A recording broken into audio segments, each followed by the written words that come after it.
Alright, let's get started with this. Nancy Pelosi has been in Congress for so long, I'm pretty sure she remembers when fax machines were considered cutting edge technology. She's been running the Democratic Party like it's her own personal monopoly board. And guess what? She owns Broadway and Park Palace. The woman has seen presidents come and go, wars start and end.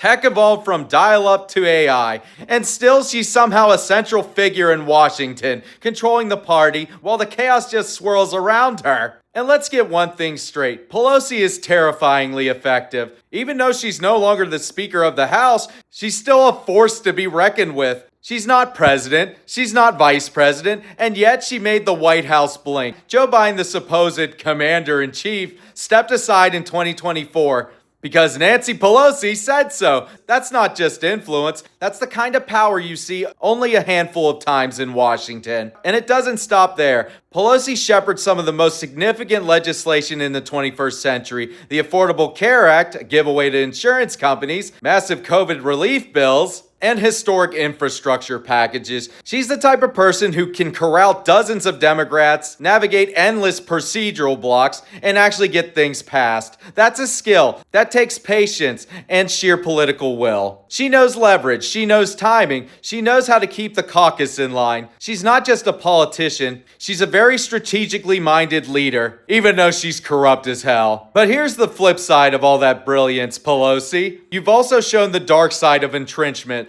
and long-term political power. She's blocked bold reforms like a public option for healthcare that would never happen under her watch, despite this being possibly the most transformative policy we would ever see in healthcare. She compromised when bold action was needed, and the insider trading optics, come on. She seems to believe the rules only apply to everyone else, but not her. And that's a big part of the problem. Pelosi's career is a perfect example when politicians cling to power for decades. You start to see the system as a personal tool rather than public service. Long-term incumbency just breeds both mastery and self-interest, but it also breeds complacency and short-term political arrogance.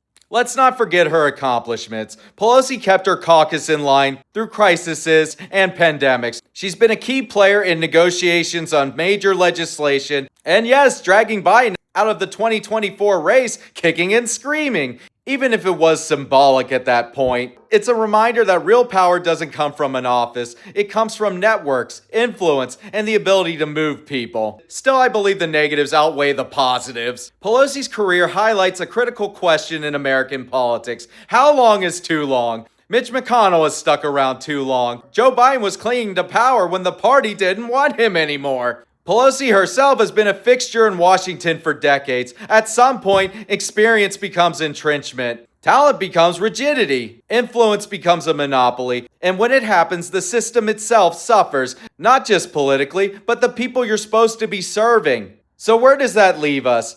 Pelosi was brilliant. She was ruthless. She was strategic. She was infuriating. She's a master class of political influence, a living lesson on power and leverage. But she's also a warning. Long-term political power without accountability, without turnover, without transparency is dangerous. It creates a system where very few people can shape the direction of our country beyond what the voters might intend. It's a system that rewards cunning over fairness, tenure over talent, control over courage. Nancy Pelosi, frustrating, infuriating, sometimes funny and terrifying ways. And a politician who mastered the game of Washington. Yet this still reminds us we need fresh blood, new ideas, and limits on power. She's a paradox. Don't get impressed by skills alone, but never make excuses on the excesses. Because power without limits is a dangerous thing, and Pelosi's career is living proof of that.